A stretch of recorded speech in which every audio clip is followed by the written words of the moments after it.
நண்பர்களுக்கு வணக்கம். இந்த பதிவு வந்து ஒரு ஆன்மீகம் தொடர்பான பதிவு. அதாவது இந்த உலகத்தில் எண்ணற்ற மதங்கள்ங்கிறத விட நம்ம தமிழில் வந்து அற்புதமான விஷயம் வந்து சமயம். வழிபாட்டு முறை. சமயம் அப்படின்னாலே சமைத்தல்னாலே என்ன அர்த்தம்னா பக்குவப்படுத்தல். நம்ம மனிதர்களை பக்குவப்படுத்த தோன்றியது தான் மதம். அதாவது நம்மளே தோற்றுவித்தது தான் நினைக்கிறேன். சரி, அந்த விஷயத்துக்கு இப்போ போக வேணாம். அதாவது அனைத்து சமயங்களும் ரெண்டு விஷயங்களை வலியுறுத்துகிறது. அதாவது இவ்வுலகம் முழுவதும் படைத்தவன் வந்து ஏக இறைவன் அப்படிங்கிறது கருத்துலையும், அதுபோல் அன்பு மட்டுமே இறைவனை அடைவதற்கான சிறந்த வழி அப்படிங்கிறதுல அனைத்து மதங்களும் ஒன்று சேர்கின்றன. இப்போ வந்து நம்ம சைவ வழிபாட்டு முறையை பற்றி தான் பார்க்க போகிறோம். அதில் இருந்த ஒரு சிறந்த தொண்டர் அவரை பற்றி தான் இப்போ பார்க்க போகிறோம். அவரோட வழியில் அதாவது சைவ மதத்தினருக்கு அம்மையப்பன்னா சிவன் தான்.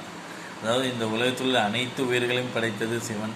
இவ்வுலகம் மட்டுமல்லாமல் இப்பேரண்டத்தை தோற்றுவித்து ஆட்டுவிப்பது அந்த சிவன் அப்படிங்கிறது முழுமையாக நம்புகிறாங்க. அதாவது இவ்வுலகத்தில் உள்ள உயிர்கள் அனைத்துக்கும் அம்மையப்பனாக விளங்குகிற சிவனே ஒருத்தரை வந்து அப்பரே அப்படின்னு அழைச்சிருக்காரு. அது எவ்வளோ பெரிய பெருமையான விஷயம். அதாவது நம்ம நாயன்மார்கள் 63 மிக சிறப்பாக சொல்லக்கூடியவர் 4.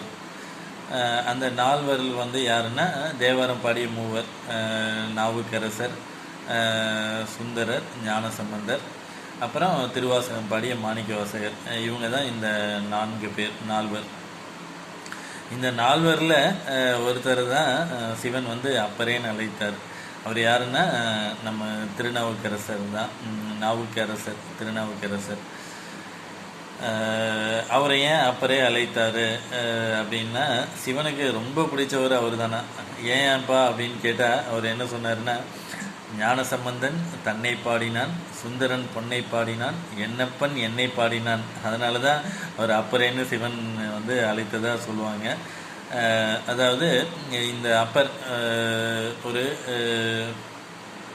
80 வயது வரைக்கும் வாழ்ந்திருக்காரு.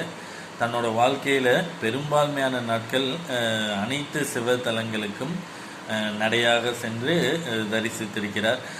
எத்தகைய கால சூழ்நிலைகளிலும் மழை வெயில் எதையும் பொருட்படுத்தாது நடந்து சென்று, அதாவது உணவுகள் எல்லாமே ஒரு நாளுக்கு நல்ல உணவு கிடைக்கும், ஒரு நாள் உணவு இல்லாமல் இருக்கும்.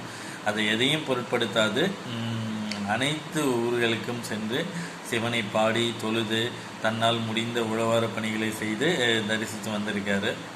அந்த சிறப்பு வாய்ந்த, அதாவது இவ்வுலகுக்கெல்லாம் அம்மையப்பனாக திகழக்கூடிய சிவனே வந்து அப்பரேன்னு அழைத்த அவரை பற்றியும் அவர் வழியில், நாவுக்கரசரின் வழியில் விரைவில்